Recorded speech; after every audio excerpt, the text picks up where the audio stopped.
Today on Divorce Court. I'm here today because I want a divorce from my husband. He's drinking way too much, and I want him to stop. She said I'm a liar, I'm a cheater, a stealer. She said, hey, she said it all. She said I'm everything. When I first met Tyrone, he was a sweetheart. Now he just ignores me. After the baby, my wife started acting different. She became more or less distant. I was an addict, and I cleaned up my life, and I would like for him to do the same. Divorce Court is now in session. The Honorable Judge Lynn Toller presiding. Good day, ladies and gentlemen. I'm here today with Khmari Jones and Tyrone Jones. Mr. and Mrs. Jones, you have been together for 14, married for the past 3. You have a 4-year-old together. You're having trouble, so you've come to me to get some advice, and that's what I hope to give you. Mrs. Jones, I'm going to start with you. Why don't you tell me a little bit about your marriage and why we're here today? Well, we're here today because I love my husband, but I think it's possible that this is the end of the road for us. I didn't even know I was pregnant. I didn't know I could get pregnant. And I found out because I was an addict in my past life. And Now, were you married to Mr. Jones at this time? Where was everybody? No, at this time, we were just boyfriend and girlfriend. Boyfriend and girlfriend. Yeah. You went into detox because you had an addiction. We wanted to clean ourselves up. And I found out there that I was pregnant, and I thought that that could not happen.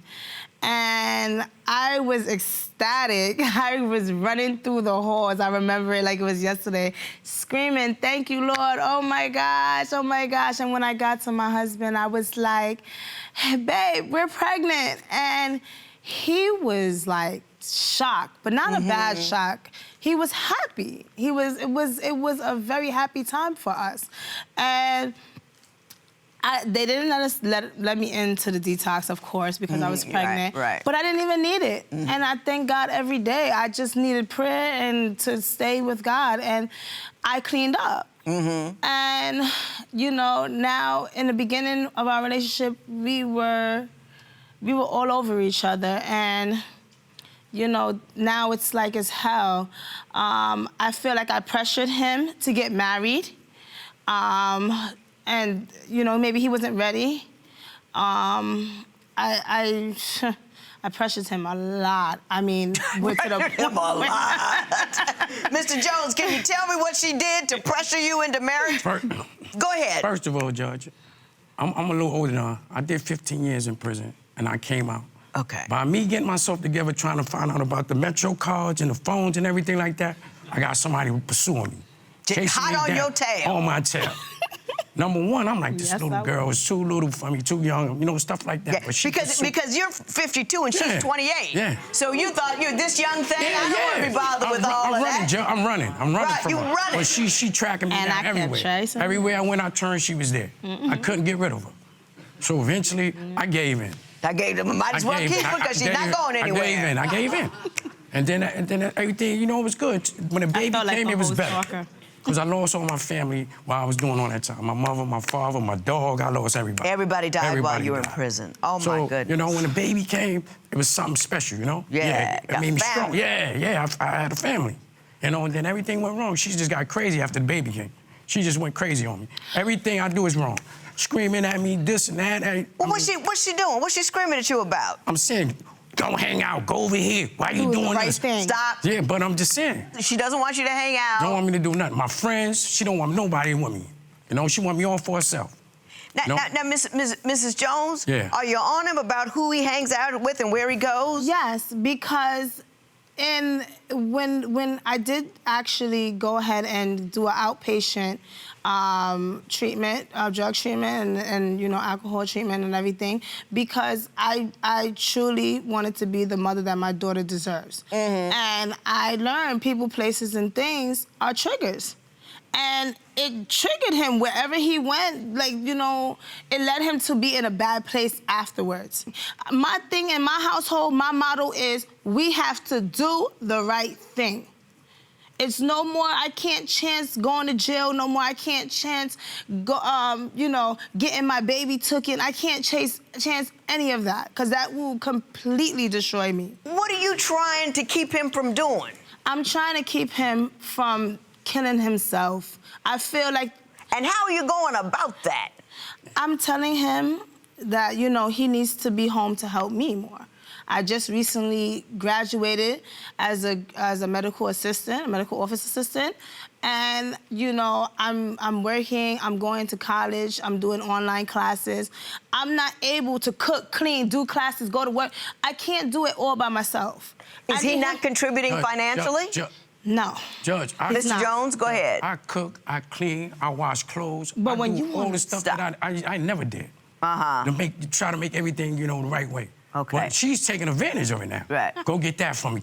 Get my plate. Bring me here. Yeah. Are you working outside the home at all? No, I was a barber. Yeah. She only want me in the barbershop. You don't want him in the barbershop? No. Yeah. No, that's not true. Yeah, that's not true. I cannot say that. With you. Would it bother you if he got a job outside the home? Because I think you want him in the crib because you can watch him. Kind of. But you know what? At this point, I need him to help out. I do. Did you have a conversation with him about that? Yes. And how did that turn out? It leads nowhere. He's not listening to me. You know, and I think you got an awful lot to say, Mrs. Jones, I must say. I do.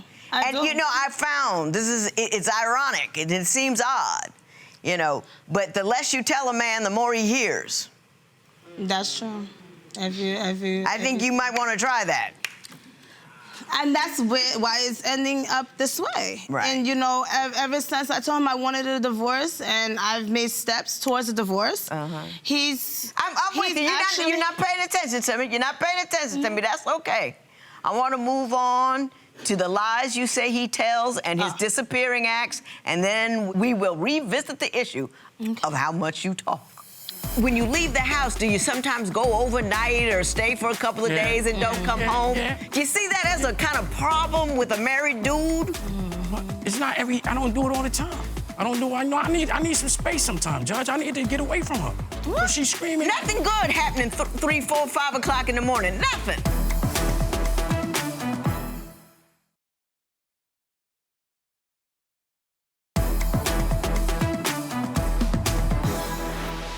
You say he lies all the time and he pulls disappearing acts.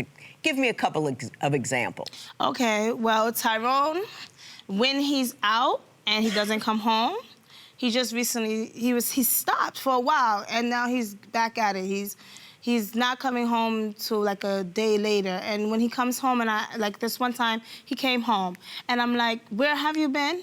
He's like, oh, I'm a man, I don't have to tell you nothing, but there's something big happened on the block and my friend got shot, he might be dead. And I'm like, what? And he just tells these war stories. And long and behold, if I'm driving through, you know, our old neighborhood, his friends is up and walking around just fine. And I'm like, am I seeing a ghost? Mr. Jones, do you remember that instance? Yeah, I remember that incident. Tell me about it. All right, the incident didn't even go like that. I told her that, but somebody told me that. Right. It was a 3-way story. So when they told me, I told her to get out, because when I came home, she acted like she my mother. She's screaming at me, where you been at, this and that. So the first thing came to my mind, my friend. And all they told me, I told her that.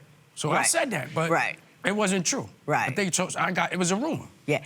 Are you still hanging out with people that might get you into trouble? Judge, have you cut those people loose? I cut them loose, Judge. Well, she think I'm hanging with them. She think I'm hanging with them. She don't even be seeing me. She want me to be in the house all day. Every time, where you going? Come with me. She follow me, Judge. She still check up on me. When you leave the house, do you sometimes go overnight or stay for a couple of days and don't come home? Yeah. Do you see that as a kind of problem with a married dude?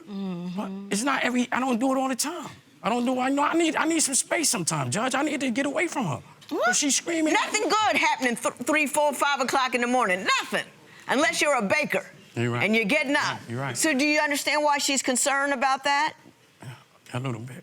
A little bit? A little bit. A little bit.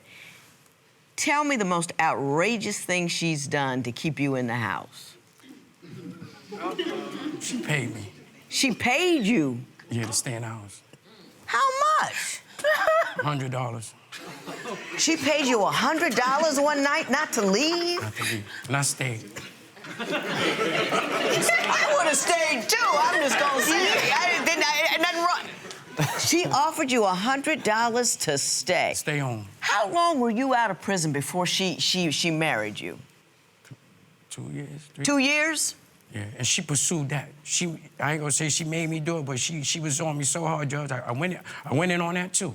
Cause everywhere I went, she bought the ring, she forced me into place. Yeah. She pushed me inside everything. I ain't wanna really get married like that yet. You know?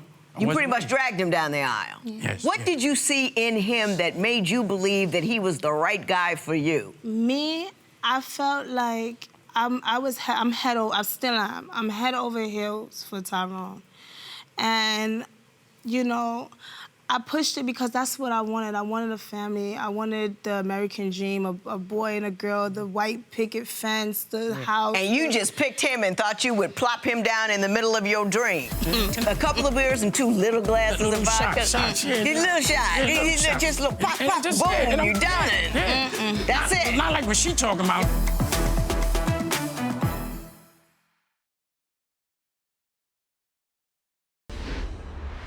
Mrs. Jones, you believe that Mr. Jones is currently an alcoholic. Is that true? Yes. Tell me how much he drinks and what kind of problems it causes. He drinks. Anytime he has money, all of his money goes to drinking cigarettes. A lady called me one time and said that, she was observing him for a minute, and he was bumping into parked cars. He was not in his right state of mind. He was staggering, and he fell. And he just won't get up. He's like passed out. Did you pass out in the parking lot, Mr. Jones? I don't remember that incident. That's because you were passed out. I don't remember that. I don't remember that incident she talked about. She said that's what Have you ever had to go to the hospital because of your alcohol consumption? One day, I think, I maybe didn't eat. Yes. And I was drinking. So how much do you drink? I drink a couple of beers and maybe like 2 glasses of vodka, little glasses. A couple of beers and 2 little glasses of vodka. Shots, yeah. These little shots. Just little pop, pop, boom, you done it. Yeah.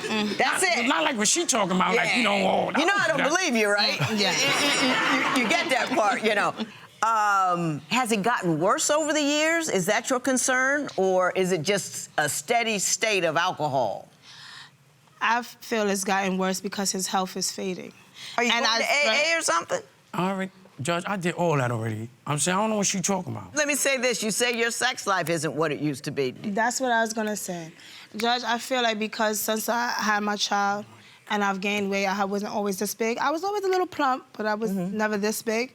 I feel like maybe he's just lost attractive to me.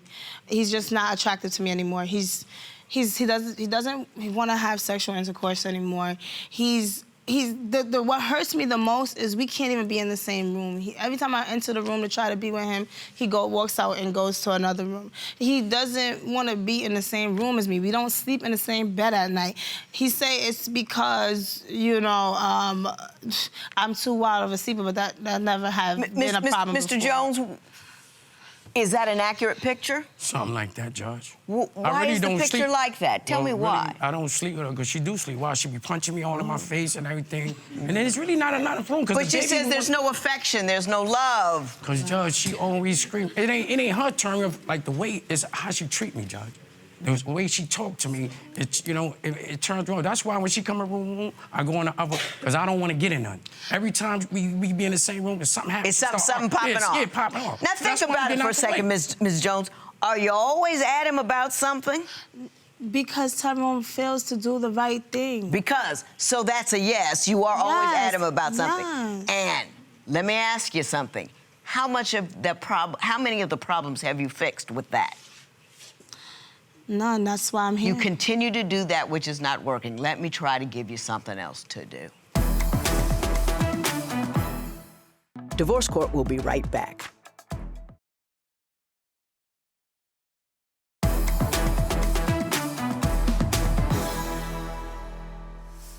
Now, Mrs. Jones, this man has already spent a significant amount of his life in prison. You need to let him out of yours. You picked him, you love him, and I believe that. and you have this idea what you want him to do and what your life is going to be like, and you're scared to death it won't happen, so you're on him and on him. Be home, don't go out, don't do that, don't do this, you're not doing this, you're drinking too much, and you're at him and at him and at him and at him, and by trying to make him do everything you want him to do, you're doing the very thing that you don't want him to do, which is running him out of the house. Exactly. If you want to have a house that is a home, and you got a guy that used to be out in the streets, you got a guy who spent 15 years in prison, you can't just lasso the brother, bring him in the house, and expect him to act like, and I was going to say Ward Cleveland, everybody tell me don't use that. I can't use Cliff Huxtable anymore. I don't know what to do, but you know what I'm saying. You can't make somebody into the picturesque guy that you want. And yes, he should stop drinking, but you never nag an alcoholic into not drinking. And what you're doing is you're taking all of your fears and all of your insecurities, bundling it up, wrapping it in a big ball of anger, and tossing it at him every time he walks into the room. What you need to do is decide, sit down and talk about what you'd like, what you want, what concessions he could make. Hey, man, I ain't gonna holler at you all day today. Yeah. In return, can you? Boom, boom, boom, boom. Decide what everybody's gonna do for each other, the cooking and the cleaning and how it's gonna work. Don't just get mad because it's not done. Talk about what you would like to get done. All of that kind of stuff. He needs to be able to, wanna be home. What happens if I tried that? I've tried that before, the fussing and the nagging. No. I've tried to sit down and talk, and it's just like it goes in one ear and out the other. I don't think you really know how. You're young. You don't let me finish talking. So you talk too much, too often, and you're very, very, my house, my household, my rules. You are a very rigid individual. So your conversations aren't, talk to me, let's figure this out. Your conversation is, this is what I want, this is what I want. You're not doing this, and you're not doing that, and I'm not having that in my household, because I don't want that for my daughter. Did I get it? You see how she know you? You see that? And she just met you. You just met her. I tried. No, because you don't know how to talk to him. You just don't. You don't know how to get a man to do what you want him to do. You can't nag him into it. You know what I mean? You ask for small little this here and that there. When you get that, you're happy about this. Don't just go on to, he gives you A, then you start nagging him about B. He gives you B, you start nagging him about C. That don't work out. Yeah. Don't work at all. Mr. Jones, go back to AA. You're drinking too much. I know. You're drinking too much. Just like I knew what she was doing, I know what you're doing. You can't, you got a 4-year-old. You got to be sober, you got to be well. You get cirrhosis or some kind of nonsense like that, holy moly. And you're already an older father anyway. You don't have the right not to take care of your body. And part of taking care of your body is make sure you don't put too much poison in it. You with me? I understand. Do as I said. This matter is adjourned.